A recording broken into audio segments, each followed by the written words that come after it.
गोड़ लगा नहीं सबके हम जे भी हमसे बड़ बा छोट बा भोजपुरी हम बोली क्योंकि हमारे जो नगवा घर है नगवा आप सब जानते हो मंगल पांडे के गांव और वे सबके क्षेत्र में बांसडी तहसील में बांसडी के बड़ौदा यूपी बैंक में ब्रांच मैनेजर हुई बनी। आप सबके गांव में एक कार्यक्रम से हमको जानकारी मिल रही है तो रितेश हमारे भाई हमारे राहुल भाई हमारे सब लोग बतौले कि एक किताब के विमोचन हुई एक किताब के वो पढ़ले बनी कि नहीं पढ़ले। अब एक का जवाब दी किताब ले तो पढ़बे न करब पढ़े नहीं। अच्छा पढ़ला के बाद फिर का हुई तो हमारा एगो चीज बुझाई जब किताब किने करे हमारी लगे कहनी कि चांदपुर की चंदा कहे हुई नगवा के रानी कहे न हो गई बांस जी के कोनो बबीता कहे न हो गई चांदीपुर के चंदा कहे हुई। फिर जब पूरा किताब हम पढ़ी गलनी तो हमके ई बुझाई कि आज में जितना भी किताब लिखल बड़ी बड़ी तो हर जौन भी सिनेमा बनल बा आप सब नदिया के पार सिनेमा देख लो कोहबर की शर्त एगो उपन्यास रहे केशव प्रसाद मिश्र जी के ओकरे पर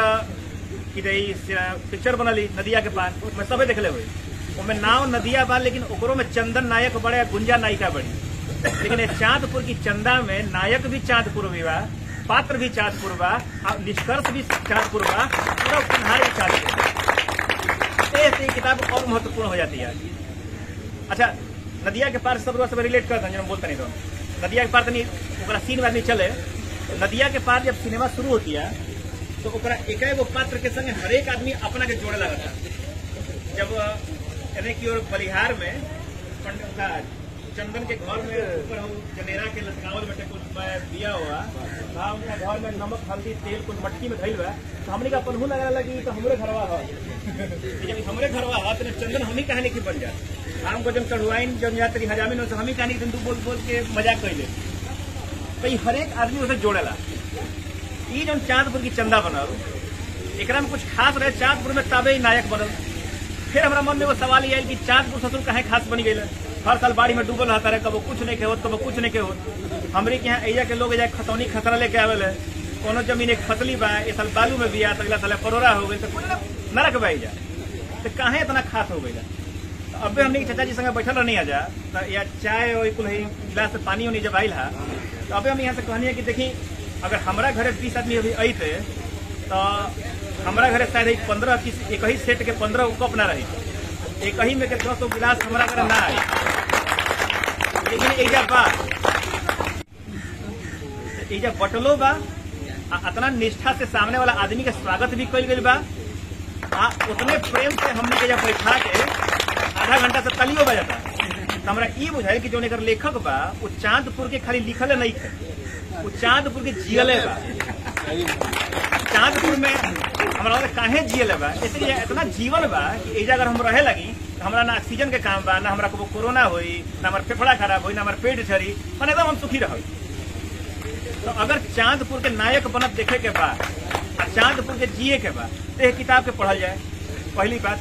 दूसरी बात की एक घड़ी तनी अगर जे भी लेकर सोशल मीडिया उडिया पर जानत हुई एक घड़ी देखा कि बड़ा विमर्श चलता रहा हर जगह उनमें जब कहते थे कि लड़का पढ़ते नहीं कम पठनीयता के बड़ा संकट हो गई बा हमरो बड़ा गड़बड़ लगल कि यार लड़का पढ़त जानी बड़ा बदमाश पड़े सर हमने ये पढ़े थे पिटाई जाए दूसरा पढ़त जानी मैं पबजी खेलता रहा यूट्यूब कहने का दिखाता रहा तो दो चार वो किताब पढ़नी हम समकालीन लेखक लोग के तो हमारा ये बुझाई कि पढ़े के संकट नहीं थे संकट लिखे के बाद अगर पूरा करकट लिखा तो केहू कहे पढ़ी। तुलसीदास जी जब मानस लिखल है तो केहू कहे थोड़े के लेके हमरा के पढ़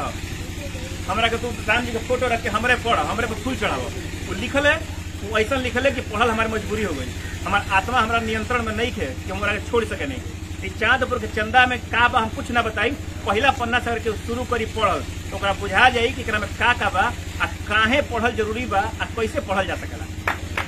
जे भी किताब के खरीद सकेला खरीदी सब है आ ये समझी कि हमरे आपके बीच में के पढ़ल लड़का बैठल लड़का कुछ ऐसा देखल कि कैलस आ चांदपुर की जनता के हम धन्यवाद दे। दूसरा चीज बड़ा भावुक के लिए चाहे कप प्लेट तक बहानगी रहा हम चाचा जी के देखनी है चाचा जी अतुल के पिताजी अतुल हमसे जूनियर हवन चाचा जी के जब गर्दन में गमछा पड़ल है लड़का के कर्म से जब बाप के सम्मान होखे नो तो धरती पवित्र हो जाए लड़का भी सम्मान हो आप सब भी वंदनीय बनी आप किताब के पढ़ी सब है गोड़ लागत नहीं हम सबके।